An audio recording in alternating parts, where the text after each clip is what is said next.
Enregistré. Très bien, bah, écoutez, merci. Bonjour à tous pour cette conférence de la Frugagile France, donc la première conférence de l'après-midi en définitive. Donc merci Sheila d'avoir accepté notre invitation. Merci d'être avec nous, avec effectivement un titre qui nous inspire, hein. Le futur sera green grâce à l'agilité. Donc voilà un truc inspirant. Donc, eh ben, écoute, sans plus attendre. Ah si, juste un tout petit point. Donc, si vous souhaitez poser des questions à Sheila, vous avez un onglet qui s'appelle Q&A que Sheila peut consulter. Et donc, c'est l'endroit où il faut vraiment que vous posiez vos questions. Voilà, donc cette fois, sans plus attendre, Sheila, c'est à toi. Je me tais. Cool. Bon, merci beaucoup, Fabrice. Merci, Armel. Et merci à Fug, à Gilles et tous qui sont ici aujourd'hui. Donc, mes slides, mes PowerPoint vont être partagés tout de suite après mon présentation parce que c'est blindé avec des liens et des contenus que je ne vais pas avoir le temps de vraiment parler de tout dans mon présentation, mais ça va être vous servir comme une base de commencer vos explorations parce que, comme j'ai dit dans le titre, je suis convaincue que les agilistes, on a notre part dans la transition écologique et sociale. On peut être même les clés, j'ose de dire. Donc, j'aimerais bien que vous ayez toutes les ressources dedans, donc je vais partager ça. Aussi, j'avais fait une autre talk un peu comme ça il y a 2 mois. Donc, j'ai voulu utiliser un peu de ça. Donc, n'ayez pas peur si vous étiez là il y a 2 mois. J'ai changé beaucoup aussi. Donc, c'est le même talk, mais élargi. Voilà. Donc, ça, c'est juste un petit mot sur la logistique. On y va. L'avenir est vert grâce à l'agilité, Agile Mindset élargi. Voilà. Donc, une autre chose, les slides sont en anglais. Je suis américaine, si c'est pas super clair. Donc, j'ai pris la liberté de laisser en anglais, mais je vais utiliser mon pauvre français pour expliquer les slides pour vous. Donc, on va commencer un peu pourquoi. Je voulais quand même poser le cadre, même si on a eu pas mal de fabuleux interlocuteurs intervenants depuis le commencement de Frugagile. Frugagile parle de ce sujet et parler pourquoi. Donc, mais quand même, je ne vais pas passer beaucoup de temps sur ça, 5-10 minutes. Et voilà, quand même, je pensais important de se savoir pourquoi il faut passer vers le green, l'écologie, la transition écologique. Bon, il y a beaucoup de différents adjectifs qui sont utilisés maintenant, le développement durable. Mais après, on parle pourquoi, on va commencer d'explorer. Qu'est-ce qui existe hors Agile et comment est-ce que Agile peut aider ces autres méthodes, ces autres domaines. Et puis, on va parler vraiment vif dans le sujet. Bon, il va y avoir beaucoup de propositions sur mon part sur comment on peut prendre la mindset d'Agile, l'élargir et réimaginer ça et même ressouffle Agile avec un peu comme Robert Martin et Alan Kelly a parlé hier, comment on peut ressouffler Agile pour vraiment revenir même à ses racines. Et puis, on va parler, OK, mais pragmatique, on fait quoi? C'est quoi l'outil? Donc, à ce moment-là, c'est où vraiment je vais balancer beaucoup de différents outils, des idées. N'ayez pas peur. Vous allez avoir du temps après cette talk de digérer et explorer. Et voilà, bon aventure. Et je vais essayer, j'espère, de rester du temps à la fin pour des questions. Donc, si je ne réponds pas tout de suite pendant la présentation, je vais répondre à la fin. Donc, c'est qui moi, cette petite américaine en face de vous? Je suis beaucoup de choses. Ça, c'est mon CV. Donc, j'ai changé 4-5 fois maintenant. Mais quand même, depuis 2 ans, je suis agiliste. Donc, depuis le départ, comme développeur, comme designer, conceptrice, comme PO, toujours, je travaille dans l'agilité. J'étais chef d'équipe. J'étais même danseuse. Je suis toujours danseuse dans l'art du swing dancing, du jazz. Et puis, mon dernière mission, c'était coach indépendant, facilitatrice. Voilà. Donc, j'ai l'habitude d'explorer. Et puis, il y a, et aussi juste de dire, je suis en France depuis 10 ans maintenant, alors bientôt, en avril, et je viens d'être naturalisée. Donc, en plus, je suis une petite Française. Bon, dans ma cœur, je suis française, même si on ne va jamais sortir l'américaine de moi. Donc, il y a 10 ans et demi, donc juste te donner un peu mon histoire très court. Il y a 10 ans et demi, une bombe a explosé. Une jolie bombe quand même, mais c'est une bombe qui m'a fait re-questionner un peu ma vie. Et c'est ma fille, la naissance de ma fille, la parentalité, peut-être vous connaissez, c'est sublime, c'est intense et ça m'a fait questionner beaucoup de choses. Et en même temps, je séparais ça, les 3 chevaliers de l'Apocalypse sont arrivés. Je dis ça un peu comme blague parce que c'était des bonnes choses qui sont arrivées à moi. Donc, c'était le même été de Greta Thunberg. Donc, ça, quand même, ça m'a dit, parce que j'ai pensé que j'étais une bonne écolo. Je pensais que je savais des choses. Donc, quand elle est arrivée sur la scène, une adolescente qui vraiment agit dans les urgences, je me disais quand même, peut-être quelque chose passe. Puis, j'ai rencontré autre coach qui bougeait, donc Nathania Richon, qui a fait un atelier sur le Minecraft cet après-midi, Julien Reynaud, Sébastien Solaire, qui est parti d'une coopérative Agile Tribu. J'ai rencontré eux, ils bougeaient. Nathania, même, elle fait perma-agile, permaculture, plus agile, et je me disais, quelque chose passe. Et puis, j'avais fait un atelier qui s'appelle Fresque du climat, donc Climate Collage en anglais, et ça m'a bouleversé ma vie. Ça a vraiment mettre tout clair, qu'est-ce qui se passe avec l'environnement. Et je me disais, il faut que je fasse quelque chose. Voilà. Et pourquoi est-ce que j'étais si choquée? Donc ça, c'est où j'explique un peu les situations. Peut-être vous êtes connaissant, peut-être pas. On n'a pas beaucoup de temps. D'être vraiment honnête, on n'a pas beaucoup de temps. On a moins d'une décennie de faire quelque chose pour qu'on arrive de s'assurer que la température globale mondiale n'est pas plus de 1,5. Ça, c'est depuis la révolution industrielle, cette différence en température des ressources fossiles. Donc, depuis ça. Donc, on ne peut pas, c'est déjà fait, cette augmentation de température. Donc, ça, c'est 1,1 depuis les années 1800s. Mais on ne veut pas que ça augmente plus. Et carrément, vraiment, on ne veut pas que ça augmente plus que 2 degrés. Parce qu'à 2 degrés, les différences entre 1,5 et 2 degrés, c'est énorme. À 2 degrés, on arrive à voir des choses comme aucune corail dans l'océan. Tout le corail dans l'océan va être mort.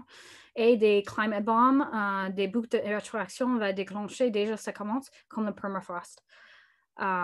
Qui est assez effrayant parce que ça relâche des gigatonnes de gaz à effet de serre dans l'atmosphère. Voilà. Mais je ne vais pas dire trop sur ça. Il faut que vous explorez vous-même si vous ne connaissez pas. Donc, aussi, en plus, nous avons une société qui est très dépendante sur des ressources non renouvelables qui sont limitées. On habite sur une planète avec des limites. Il n'y a pas encore une planète B, même si Elon Musk vraiment veut que ça arrive. Et même leur extraction, c'est très pollutant. Et en plus, si on parle de le numérique, on va toucher très bientôt, même, il dit dans les prochaines 10 ans, à 2030, on va avoir des pénuries des matériaux rares qui fait que carrément juste de produire nos écrans, nos ordinateurs va être de plus en plus difficile, plus cher. Et en plus, avec le dérèglement climatique qui fait que il y a plus de pénuries, il y a plus de coupures de chaînes de valeur. Donc même de voir les matériaux rares d'arriver de chez nous, d'Asie, ça va être de plus en plus difficile si on a des soucis géopolitiques et des pénuries, des guerres, tout ça. Donc, vraiment, le mot, et ça c'est un mot que je vais utiliser beaucoup dans cette conférence, c'est résilience. Okay? Et je pense depuis Covid, vous entendez ça beaucoup aussi, résilience. Comment est-ce qu'on peut être plus résilient? Et aussi, il faut qu'on rende compte qu'en informatisation, on a une part à jouer dans tout ça. Donc, comme ils disent, j'adore, le cloud est un mensonge. C'est pas un cloud, c'est pas un fermiel, c'est un ordinateur d'une mec quelque part dans le monde, quoi. Donc, c'est vraiment, le digital, quand même, c'est matériaux. C'est quand même, il y a un coût. Et même, je ne sais pas si vous savez, mais ça émet plus de gaz d'effet de serre que même des avions. Et les avions sont des grosses méchantes. Quand même, ils sont méchantes. Et ça montre que quand même, il y a un impact assez significant de le numérique. Donc, je ne vais pas passer beaucoup sur ça. Ils ont parlé de ça pas mal pendant les tables rondes. Sur lundi, il faut vraiment vous regarder le replay de ça si vous n'étiez pas là. Mais il y a deux impacts le plus significant. Le premier, c'est oui, énergie. Donc, si l'Internet était un pays, ça doit être le troisième plus consommateur d'énergie dans le monde après la Chine et les US. Streaming eux-mêmes, ça fait 1% de toutes les émissions dans le monde. Donc, ça, c'est une partie, l'énergie et qu'est-ce que ça émet, parce que quand même, nous sommes très dépendants sur les ressources non renouvelables. Mais aussi, et honnêtement, la plupart de l'impact, c'est sur les ressources rares, comme je disais, et la production de nos outils numériques. Mais, j'ai de bonnes nouvelles pour vous. C'est gagne-gagne. C'est gagne-gagne de venir vers le développement durable. Ça crée de résilience, comme je disais. Aussi, comme je vais exposer plus tard dans la conférence, ça crée des valeurs. Ça va multiplier vos biens parce que vraiment, il y a une mindset que tout ce qu'on fait, tout ce qu'on a déjà, il y a une valeur. Ça pourrait être transposé, ça pourrait être utilisé, ça pourrait être, voilà. Et aussi, c'est pour notre bien. Alors, on espère qu'on va sauver nos planètes, ou vraiment les humains, l'espèce humaine. La planète, ça va continuer après nous. Et aussi notre bonheur. Il y a des rapports qui disent que la monnaie, ça va jusqu'à un certain point. Ils disent un salaire brut 75 000 par an, qui est pas mal. Ça, c'est suffisant. Après, pour gagner plus de bonheur, c'est plutôt de sentir comme vous êtes parti d'une mission. Vous faites quelque chose chaque matin, vous quittez de votre lit et vous avez un purpose, vous êtes autonome. Et donc, de vraiment implanter au sein de nos entreprises vraiment une purpose qui est dehors le business, qui est vraiment le monde, ça peut insouffler cette bonheur, promouvoir la happiness. Et aussi, ça accentue nos qualités humaines, nos adaptations, nos créativités, nos collaborations. Donc, il y a beaucoup de liberté, même dans nos constraintes. Voilà. Donc, il y a beaucoup de raisons pourquoi. Et en plus, les customers, les utilisateurs veulent. Donc, ça, c'est une étude de 2020 en France, que 47% veulent des marques qui partagent leurs valeurs. Et leurs valeurs, donc il peut marquer plusieurs, sont environ 61%, 60% production locale. Donc, ils veulent que c'est local, produit localement, et que c'est protégé la santé des consommateurs, 59%. Et aussi, c'est qu'est-ce que les employés veulent. Donc, Salesforce, je ne sais pas si vous savez, c'est vraiment impliqué dans le développement d'Europe. Surprise. Je ne savais pas, j'ai utilisé eux depuis des années et jusqu'à il y a un an, je ne savais pas. Et même depuis longtemps, j'ai fait des bilans carbone, des rapports sur la sustainability, le développement durable qui sont sur leur site. Vous pouvez accéder et regarder. Ils ont fait une étude qui disent que les collaborateurs dans l'entreprise sont 3 fois plus, il y a plus de chances qu'ils vont rester s'ils sont fiers de ce que l'entreprise fait pour la communauté. Et ça continue d'augmenter. En plus, ça continue d'augmenter la quantité de collaborateurs qui tiennent responsables leur entreprise. Et puis, finalement, si ça, c'est pas déjà assez de argumentation pour agir, peut-être vous connaissez déjà ces arguments, mais voilà. C'est aussi des grosses leaders dans des entreprises, le World Economic Forum, par exemple, qui vraiment, ça suit les tendances, mais aussi ça crée des tendances. Eux-mêmes, dans les derniers rapports, ils disent de tous les risques, donc une autre fois, résilience, ça crée des résiliences si on agit contre ces risques. La plupart sont environnementales. Et l'autre partie, c'est sociétal, mais c'est sociétal qui est lié parce que les changements environnementaux, donc des crises de l'eau, instabilité sociale, involuntary migration, donc il y a des liens entre la guerre civile Syrie avec le changement climatique. C'est débattu, mais bon, pas. Donc, il n'y a que deux risques qui ne sont pas liés avec le changement climatique et autres soucis environnementaux.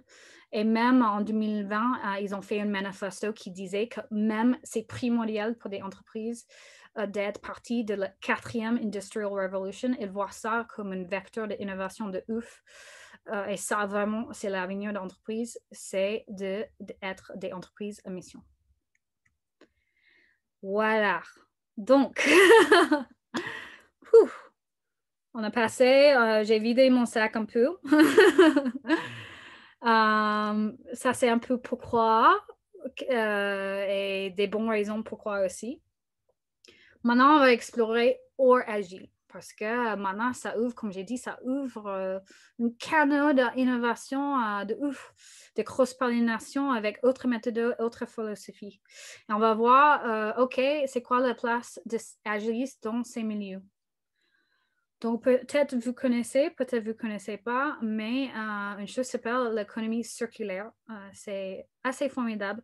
Donc, aussi, pour expliquer un peu mon histoire et comment j'ai construit cette conférence, il y a 1 an et demi, j'ai décidé, donc 1 an après la naissance de ma fille, que j'arrête mes activités comme coach indépendant et j'arrête juste pour apprendre. Et j'ai décidé, je vais explorer, je vais voir qu'est-ce qu'il y a. Et une des premières choses que j'ai rencontrées qui est formidable, c'est l'économie circulaire. Et pourquoi? Parce que si ça englobe pas mal d'autres philosophies comme permaculture, biomimétisme, choses comme ça.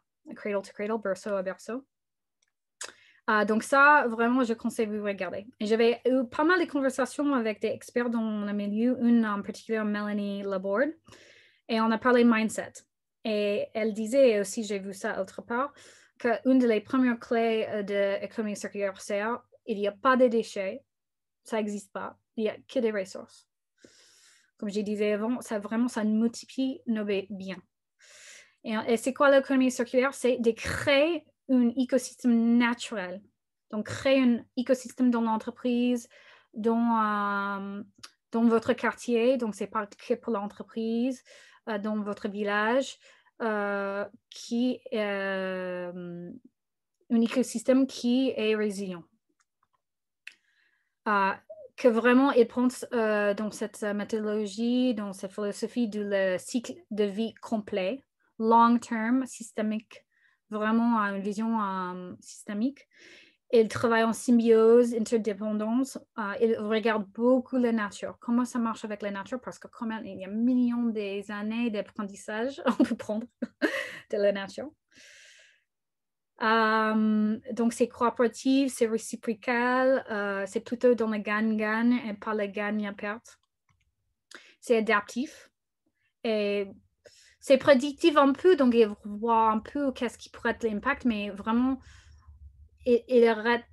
Quand même, il teste, il fait, il adapte, et c'est pas waterfall. Et après, il embrasse la complexité et la diversité, l'intelligence collective. Donc, il n'y a pas des équipes isolées, vraiment, tous travaillent ensemble.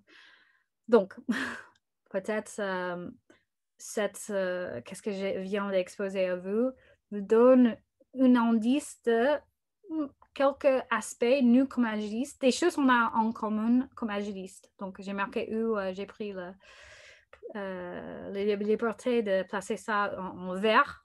Donc, long-term, symbiosis, cooperative, adaptive. C'est beaucoup dans l'esprit de Agile. Voilà.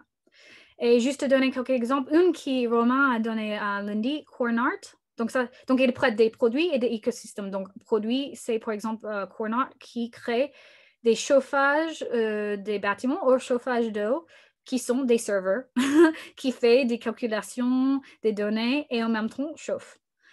Ou ça pourrait être des écosystèmes. Donc, je n'ai pas trouvé une dans les digitales. Si vous avez un exemple, je suis preneuse. Peut-être, je suis certaine que ça existe. Mais par exemple, Prochaco, c'est une entreprise envelope qui crée des enveloppes, qui fabrique des enveloppes, qui carrément, même leur parc industriel est circulaire. Il n'y a pas de déchets. Tout est réutilisé ou utilisé par une autre entreprise en symbiose. Voilà. Donc, ça, c'est un peu sur l'économie circulaire. Qu'est-ce qui d'autre passe? Qu'est-ce qui d'autre passe maintenant dans le monde? Il y a plus en plus des entreprises à mission qui parlent vision et tout ça. Par exemple, les B Corp, peut-être vous connaissez, c'était fondé aux États-Unis en 2006. Il y a maintenant 3500 partout dans le monde qui sont labellisés. Ça ne veut pas dire, et c'est très dur d'être labellisé. Honnêtement, c'est correct. Vraiment, il n'y a pas de greenwashing here. Et même dès que vous êtes labellisé, c'est dans vos statuts juridiques. Et même, il faut être tous les 2-3 ans, je pense, être labellisé. Donc ça vraiment a augmenté. Et même Danone veut être un B Corp. Et ils ont quelques subsidiaires qui sont déjà devenus un B Corp dans leur famille des produits. Et peut-être vous connaissez la loi Pacte. Donc, dans la loi Pacte, même France, ils ont créé leur espèce de B Corp. C'est une entreprise à mission. C'est un statut juridique. C'est assez, comme je vois, c'est assez sérieux. Et ça, c'était lancé il y a 1 an. Et même avec COVID, maintenant, nous sommes à 88 entreprises qui sont devenues entreprises à mission. Donc voilà, ça donne de l'espoir. Mais la chose qui est importante ici, ce n'est pas juste des nouvelles, des jeunes qui font ça, des nouvelles entreprises, c'est aussi des entreprises qui transforment. Donc, hint, hint. Transformation, vision, qui peut aider avec ça? Et finalement, peut-être vous connaissez, on a les ODD, l'Objectif de développement durable, qui a été créé pendant COP 21, il y a 5 ans, qui sont des objectifs communs, globaux, une langue commune pour tous les acteurs partout dans le monde, des différents 17 objectifs qui incluent le climat, mais pas que, qu'on puisse tous travailler ensemble et ça devient vraiment une langue commune entre entreprises, organisations, le gouvernement et tout ça. Et ça, déjà, on voit des indices comme les agilistes, en plus les agilistes qui, quand même pas mal dans le milieu informatique, peuvent agir. Donc, on a, par exemple, objectif 9, innovation et infrastructure. On a action climat, donc voilà. Énergie renouvelable, donc on ne va pas revenir vers l'âge moyen. On va quand même avoir un certain niveau de confort pas confort, mais juste des nécessités de base pour nous et autres pays, pas juste les pays développés. Et pour ça, il faut des sources d'énergie renouvelables. Mais aussi, il y a un objectif numéro 12 qui est la consommation responsable. Voilà. OK. Et c'est certes, quand on travaille dans l'entreprise, on travaille dans la consommation, souvent. Et comment est-ce qu'on drive la consommation? Ça, c'est une chose qu'on peut réfléchir sur.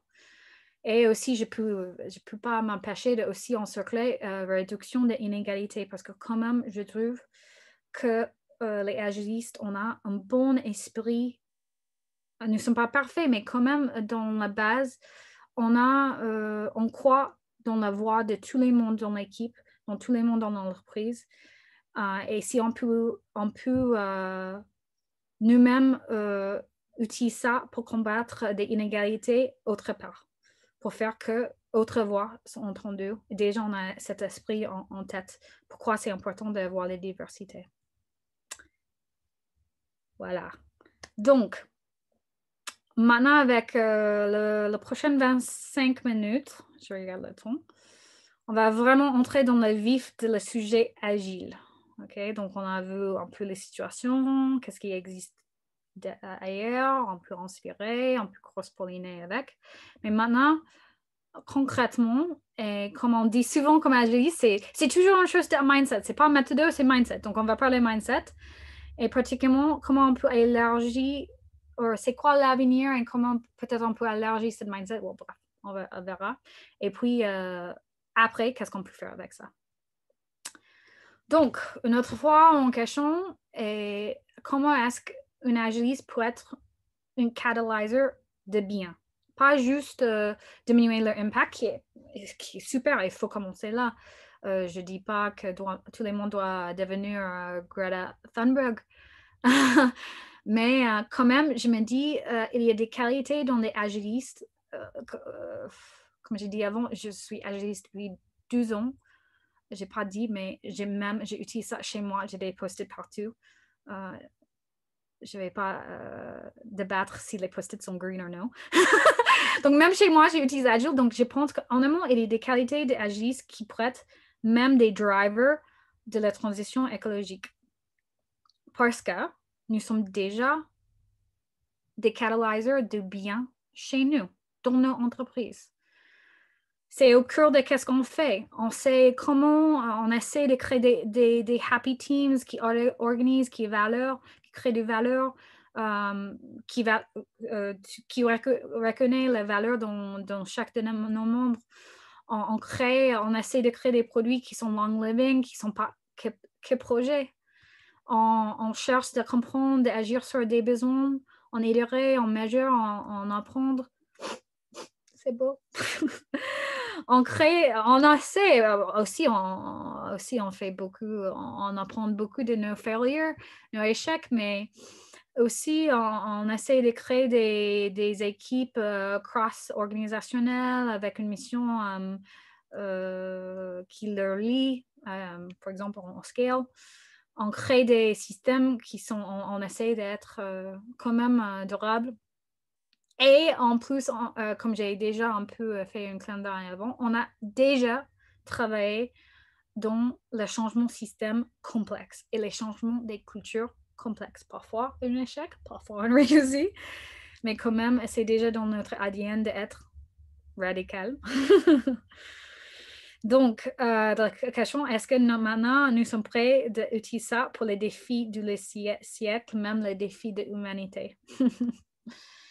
Et en plus, une chose qui est importante de savoir, ces compétences ne sont pas forcément les compétences qui sont déjà dans les associations non lucratives, des entreprises, même des entreprises à mission, le gouvernement. Peut-être on sait ça si des gens travaillent dans le gouvernement comme agilistes. Donc, ça ne veut pas dire que ces organisations sont mauvaises. C'est juste parfois d'être honnête depuis que j'explore un peu le milieu depuis 1 an et demi. Parfois, je suis dans des rendez-vous et je dis c'est dommage, il n'y a pas une agiliste. Il n'y a pas un agiliste dans cette réunion pour aider que les gens partagent plus de paroles ou peut-être faire un peu de test and learn et tout ça. Et aussi, on peut apprendre beaucoup de ces autres organisations. Et aussi, j'ai vu depuis 1 an et demi que aussi ces organisations voient qu'il faut qu'elles collaborent plus avec des entreprises, plus avec des profils comme des agilistes. Donc, vraiment, maintenant, c'est l'heure de vraiment mettre tous en commun nos compétences individuelles.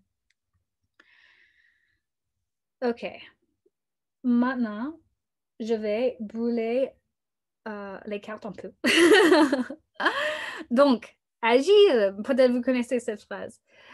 Agile, ça c'est plus et plus rapide, non? Ouais, je pense que vous connaissez. Ce mec dans le coaster, il connaît. Non, bon, c'est pas ça. Oui, peut-être on fait continuous integration, donc on déploie plus souvent, mais c'est pas forcément plus et pas forcément plus rapide. En plus, je suis d'accord avec Robert Martin hier quand il a parlé de ça. Et je pense que beaucoup sont d'accord, des agilistes purs sont d'accord de ça. Et depuis des ans, on lutte contre ça. Et je me dis, OK, well, il faut que vraiment En anglais, we lean into this. On dit, il faut que nous passons à côté de la partie du nouvel système qui vraiment résiste le plus et le plus rapide. Et j'agis un peu comme une scholar Bible, mais on va regarder notre sacre testament Agile Manifesto. Et donc là, il y a une phrase, c'est numéro 8 de le principe. Agile processes promote sustainable development. Développement durable. Les sponsors, les développeurs, les utilisateurs peuvent maintenir cette pace indefinitely. OK, bon, après, je sais, sustainable, c'était pas forcément écologique, mais maintenant, qu'est-ce que je lance à vous, c'est le défi d'élargir votre définition de qu'est-ce que ça veut dire, sustainable, parce qu'on voit maintenant clairement qu'est-ce qu'on fait, nos modes de consommation, nos modes de société et pas durable. On ne peut pas continuer de créer du widget si le monde, carrément, ça brûle partout. Si on veut un avenir pour elle. Donc, je me dis quand même dans mon cœur que l'agilité peut aider dans le monde, dans la transition écologique, mais aussi la transition écologique peut sauver Agile. Ça peut faire que c'est fit for purpose again. Donc, Agile, si ça revient vers la base, un peu comme était dit hier, que à la base de l'agilité, c'est la durabilité, le développement durable et la frugalité. Donc, Agile re-become sustainable, durable. Donc, ça redevient durable. Donc, qu'est-ce que je vous propose de réfléchir sur? C'est un exercice peut-être intellectuel, je ne sais pas. Et j'aimerais bien votre feedback à la fin. C'est qu'on on jette pas Agile. C'était bien, c'est dû dessiner tout ce qu'on a fait. Et j'adore, mais on regarde ça avec peut-être d'autres lunettes, autres définitions de qu'est-ce que ça veut dire. Donc, quand même, on garde navigating complexity, donc la complexité et comment l'adapter, livrer de valeur, d'être connecté à nos customers, le respect pour tous les voies dans l'entreprise et pas juste les managers, et la frugalité. Mais on dit que quand même, on ne fait pas le business dans une boule. On aimerait bien, mais on habite dans une planète qui souffre et ce n'est pas durable. Donc, il faut qu'on prenne ces définitions, par exemple, les définitions de complexité, et on élargit. On dit complexité, en fait, c'est plus complexe qu'on a pensé, et ça inclut des facteurs, des impacts, et même des bénéfices. Parce que quand même, je suis convaincue que la sobriété, c'est la joie. Et aussi, je l'ai vécu. Donc, on embrasse une complexité plus large. On livre du valeur, mais c'est quoi la définition de cette valeur? Est-ce que c'est durable? Vraiment durable? C'est qui nos customers? Est-ce que c'est qui les gens qui paient? Ou est-ce que c'est aussi l'environnement? C'est aussi l'économie locale où le produit est utilisé. Aussi, quand on dit respect pour tous les voies, on inclut vraiment tous les voies, donc tout dans le monde.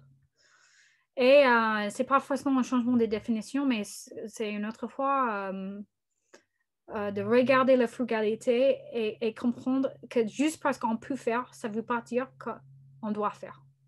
Donc, vraiment, se questionner qu'est-ce qu'on crée. Donc, on va continuer avec cet exercice et j'ai pris le manifesto, les quatre principes, les 4 valeurs clés. Et je me disais, OK, on prend ça, c'est bien, on ne jette pas, mais on élargit les définitions. Donc,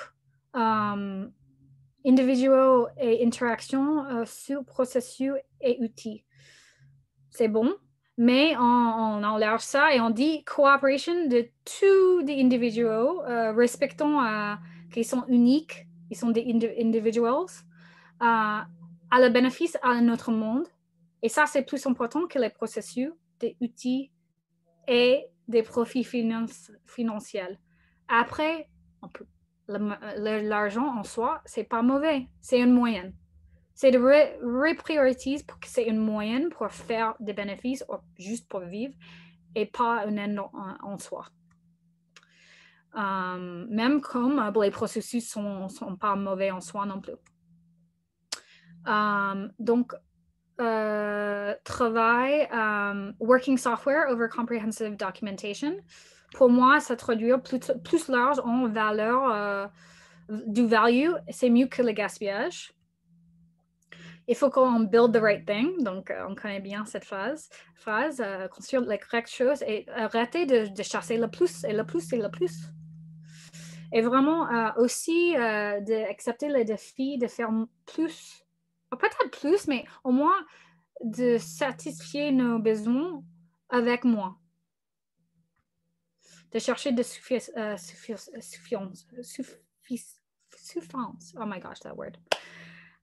Et puis, on a customer collaboration over contract negotiation. Pour moi, c'est bien, mais on a allergie et on dit en général collective intelligence est clé et ça inclut collaboration avec nos compétiteurs. On ne peut pas faire ça, on n'a pas le temps. Il faut qu'on fasse ça avec tout le monde, ça inclut nos compétiteurs. Et vraiment, c'est une opportunité de découvrir les vrais besoins de nos clients et pas de créer des besoins. Pas de créer des besoins faux. Et finalement, responding to change over following the plan. Ça, on garde exactement comme ça, mais on place un peu...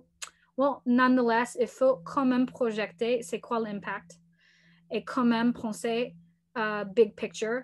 Donc, je n'ai pas une réponse magique pour vous et je pense personnel.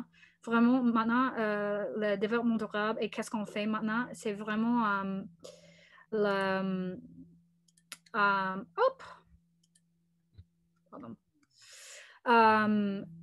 qu'est-ce qu'on fait maintenant, c'est jamais vu, c'est jamais fait. On n'a jamais essayé de sauver le monde de nous-mêmes.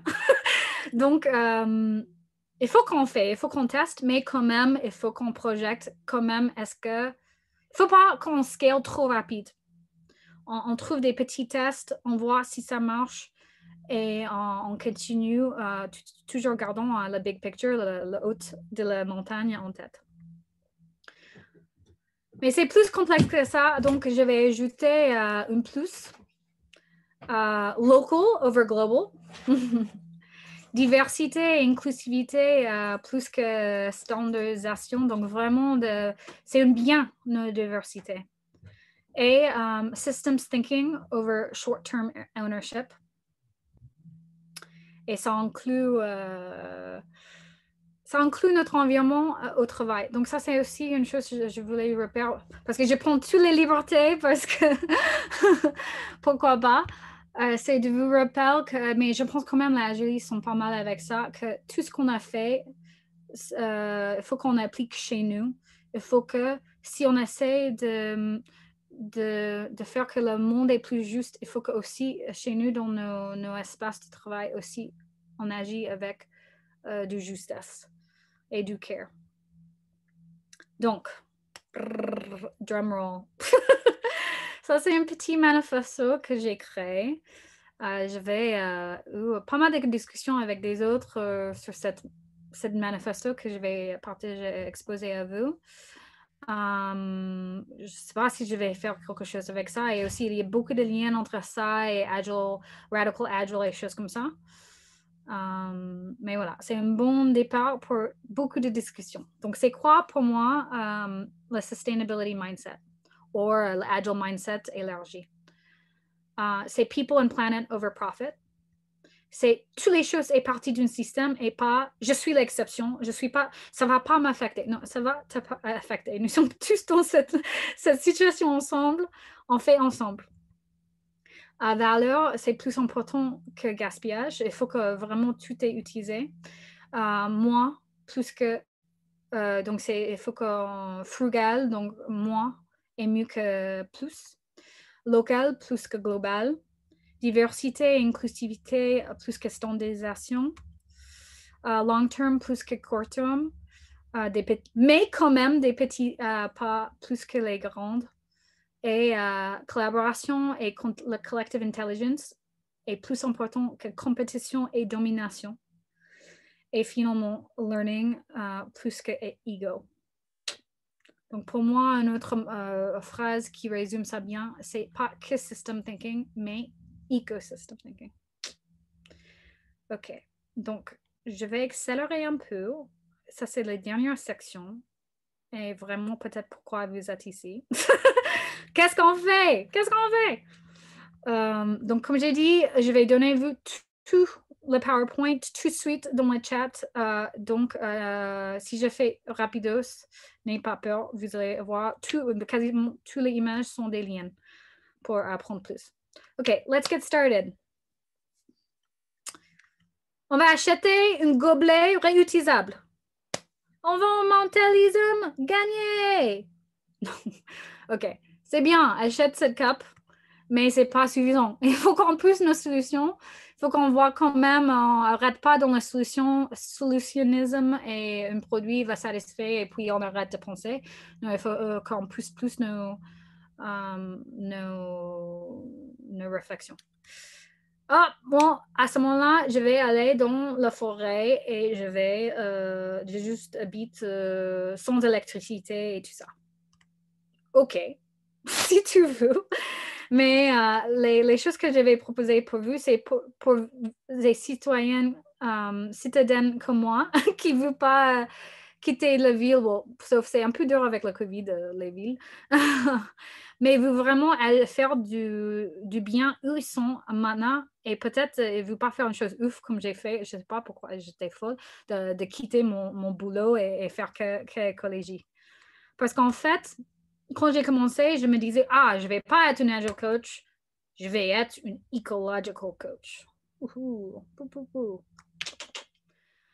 Et même si je fais beaucoup de choses dans l'écologie maintenant, quand même, je suis rendu compte que la plus importante chose qu'on puisse faire, une autre fois, c'est mindset, c'est d'être juste un agile coach qui est sensibilisé, qui normalise la discussion d'écologie. Écologie, pour moi, c'est la relation entre items dans un système, donc ça peut être social ou environnemental. Donc, il faut des balanceurs qui sont sensibilisés, il faut des agile coachs, des agilistes en général qui sont sensibilisés.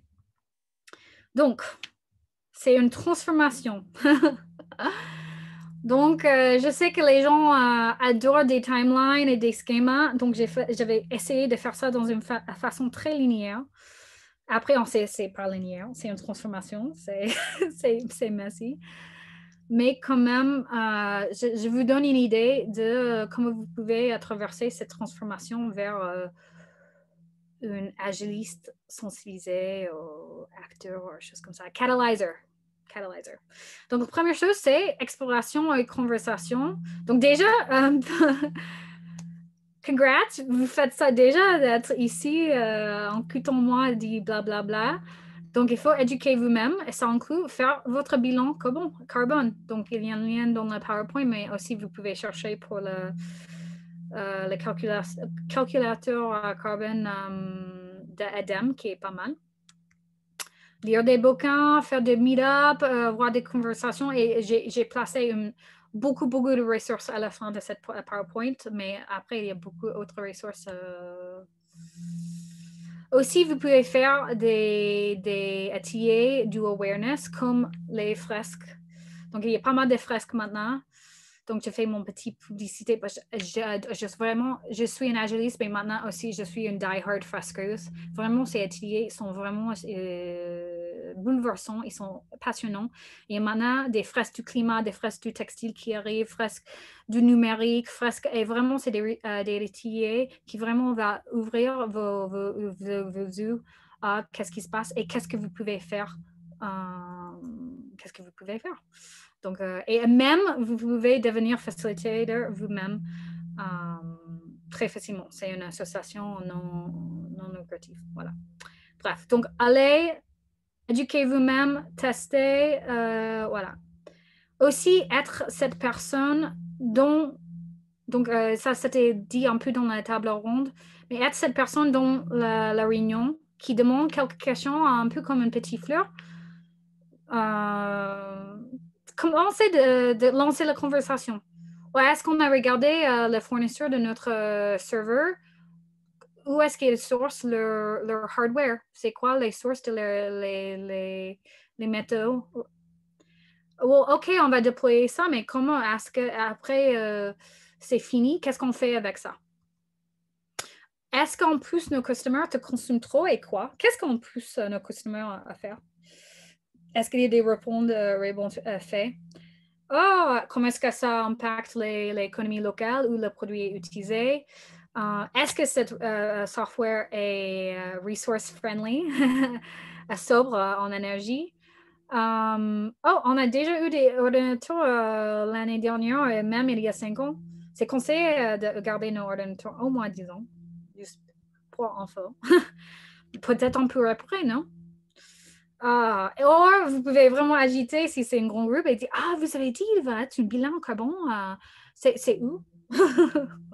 Et mieux, vous pouvez être même un acteur dans ces réponses. Donc, on a l'exemple d'Alexis Alexis Nicolas, qui fait du travail formidable avec les autres Octo pour faire leur bilan carbone. Et ça, ça a né d'une personne qui a demandé une question, qui a décidé de faire quelque chose. Et vraiment, qu'est-ce que... bon, je ne vais pas passer beaucoup de temps sur ça, mais vraiment, qu'est-ce que je conseille? Que vraiment pas penser de qu'est-ce que vous allez... Même si vous allez être frugal, pensez de qu'est-ce que vous allez créer. Donc, c'est pas un avenir qui est sobre, qui est plus écologique, c'est pas forcément un avenir triste, en fait, c'est le contraire. Donc, vraiment, entrer dans ces discussions avec qu'est-ce qu'on va construire, même si c'est moins, ou moins de consommation, et pas qu'est-ce qu'on va détruire. Ça, c'est une photo d'un atelier qui est pas mal, ça s'appelle Renaissance écologique, c'est super. Donc, on a exploré, on a créé quelques conversations.